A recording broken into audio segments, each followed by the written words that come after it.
آج کل on line جو کچھ بھی نظر آتا ہے اس میں سے کتنا سچ ہے اور کتنا ڈرامہ؟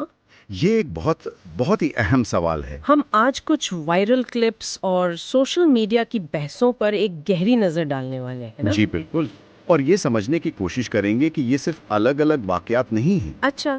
نہیں، یہ سب ایک ہی کہانی کے مختلف حصے ہیں کہ کس طرح ہماری توجہ حاصل کرنے کے لیے سچ، جھوٹ اور ڈرامے کو آپس میں ملایا جا رہا ہے۔ تو آئیے اسی سے شروع کرتے ہیں کہ سوچ پر اثر کیسے ڈالا جاتا ہے۔ دھرو راٹھی کا معاملہ وہ بہت دلچسپ ہے۔ جی، انہوں نے دعویٰ کیا کہ ان کی ایک ویڈیو پر جو منفی رد عمل آیا، وہ اصلی نہیں تھا۔ جی، ان کے مطابق وہ ایک منظم مہم تھی۔ ان کا نظریہ یہ ہے کہ اگر صرف 10% لوگ بھی مل کر شور مچائیں نا، تو وہ یہ تاثر دے سکتے ہیں کہ جیسے 90% لوگ ان سے متفق ہیں۔ اچھا، اور انہوں نے اس کا کوئی ثبوت بھی دیا؟ ہاں، انہوں نے اعداد و شمار دکھائے کہ ویڈیو پر 5 لاکھ لائکس کے مقابلے میں صرف 50,000 ڈس لائکس تھے۔ لیکن کیا یہ اتنا سیدھا ہے؟ ایک اور تخلیق کار ہے کامک ورڈز۔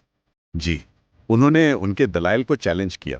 بالکل، انہوں نے کہا کہ راٹھی کے فلمی تشدد اور جاسوسی سے متعلق جو نکات تھے وہ کمزور تھے۔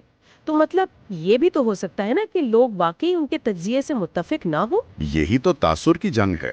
ایک طرف راٹھی کہہ رہے ہیں کہ اعداد و شمار میرے ساتھ ہیں، اور دوسری طرف ناقدین کہہ رہے ہیں کہ آپ کے دلائل میں وزن ہے۔ بالکل، اور دیکھنے والے بیچ میں ہیں کہ کس پر یقین کریں۔ اچھا، تو یہ تو ہو گئی تاثر کی جنگ، لیکن کیا ہوتا ہے جب ویڈیو خود ہی جعلی ہو، مطلب پوری کی پوری اسکرپٹڈ؟ اوہو، آپ اس دلہن والی ریل کی بات کر رہی ہیں؟ ہاں، وہی جس نے سب کو پاگل کر دیا تھا۔ وہ اتنی اصلی لگ رہی تھی کہ 73 ملین یعنی 7 کروڑ سے زیادہ بار دیکھی گئی۔ 7 کروڑ ویوز! یہ تو ناقابل یقین ہے۔ اور پھر بعد میں پتا چلا کہ وہ سب اسکرپٹڈ تھا۔ جی پورا کا پورا۔ اس سے سوال یہ اٹھتا ہے کہ ہم آن لائن کیا دیکھنا چاہتے ہیں، حقیقت یا ایک اچھا ڈرامہ؟ اور اس ڈرامے کی ایک قیمت بھی ہوتی ہوگی۔ بہت بڑی۔ ویڈیو میں جو اداکارہ تھی انہوں نے بعد میں بتایا وہ کہ کریڈٹ نہیں دیا گیا۔ جی، نہ کریڈٹ دیا گیا اور نہ ہی ویڈیو اپلوڈ کرنے سے پہلے ان کی اجازت لی گئی۔ اس کی وجہ سے انہیں شدید ٹرولنگ کا سامنا کرنا پڑا۔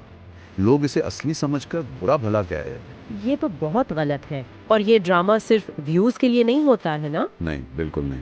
کبھی کبھی ایک نظریات کی جنگ بن جاتا ہے۔ جیسے وہ ریپر رفتار اور رینڈم سینا والی بحث۔ بالکل، وہ تو ایک پرانے تبصرے سے شروع ہوئی تھی، CAA پر، لیکن بہت جلدی وہ سیاسی بحث ذاتی حملوں میں بدل گئی۔ اور پھر بات کہاں سے کہاں پہنچ گئی؟ جی، اسٹے بازی کی ایپس کو فروغ دینے کے الزامات تک بات پہنچ گئی۔ آخر میں دونوں نے ایک عوامی پلیٹ فارم پر بات کرنے پر اتفاق کیا۔ جو آج کل آن لائن جھگڑوں کو حل کرنے کا ایک نیا طریقہ بن گیا ہے۔ صحیح، لیکن یہ جو آن لائن غصہ ہے نا، یہ صرف اسکرین تک نہیں رہتا۔ یہ ہماری اصل زندگی میں بھی آ جاتا ہے۔ جی، جیسے وہ ہماچل پردیش والا واقعہ ہسپتال کا۔ ہاں، جہاں ایک ڈاکٹر نے مبینہ طور پر ایک مریض کو تھپڑ مار دیا۔ ویڈیو بہت پریشان کن تھی۔ مریض کا کہنا تھا کہ ڈاکٹر نے ان سے تو کہہ کر بات کی، اور جب انہوں نے عزت سے بات کرنے کو کہا تو معاملہ بگڑ گیا۔